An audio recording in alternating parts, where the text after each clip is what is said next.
Hello കൂട്ടുകാരെ, മാ കുക്കിൻ്റെ പുതിയൊരു വീഡിയോയിലോട്ട് എല്ലാവർക്കും സ്വാഗതം. നമ്മുടെ ചാനൽ ആദ്യമായിട്ട് കാണുവാണെങ്കിൽ എല്ലാവരും ഒന്ന് സബ്സ്ക്രൈബ് ചെയ്യുക. ഇതാ വാട്ടർ മെലൺ വെച്ചിട്ട് നമുക്ക് അടിപൊളി സിമ്പിളായിട്ടുള്ള ഒരു ഡ്രിങ്ക് ഉണ്ടാക്കിയാലോ. ഇതാ ഇതുപോലെ ഒരു പകുതി വാട്ടർ മെലൺ ഞാൻ ഇവിടെ കട്ട് ചെയ്ത് വെച്ചിട്ടുണ്ട്. അത് ഇതാ ഇതുപോലെ സ്പൂൺ കൊണ്ടൊന്ന് കട്ട് ചെയ്തെടുക്കുന്നുണ്ട്. കാരണം സ്പൂൺ കൊണ്ട് കട്ട് ചെയ്തെടുക്കാനുള്ളതേ ഉള്ളൂ, അത്രയ്ക്ക് സോഫ്റ്റ് ആണല്ലോ.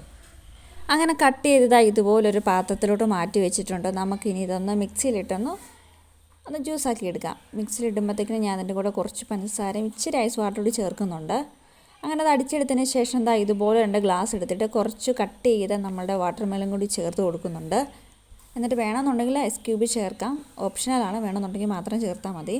എന്നിട്ട് നമ്മൾ അടിച്ച് വെച്ച് നമ്മുടെ മിക്സ് കൂടി ഒഴിച്ചിട്ട് ഇതാ ഇതുപോലെ എടുത്താൽ അടിപൊളി കൂളായിട്ട് തണുപ്പോടെ കഴിക്കാൻ പറ്റിയൊരു അടിപൊളി വാട്ടർ മെലൺ ഡ്രിങ്ക് റെഡി ആയിട്ടുണ്ട്. അപ്പോൾ എല്ലാവരും ഒന്ന് ട്രൈ ചെയ്ത് നോക്കാം. അപ്പോൾ അത്രയേ ഉള്ളൂ. വീണ്ടും ഒരു വീഡിയോ ആയിട്ട് വരുന്നവരേക്കും എല്ലാവർക്കും ടാറ്റാ.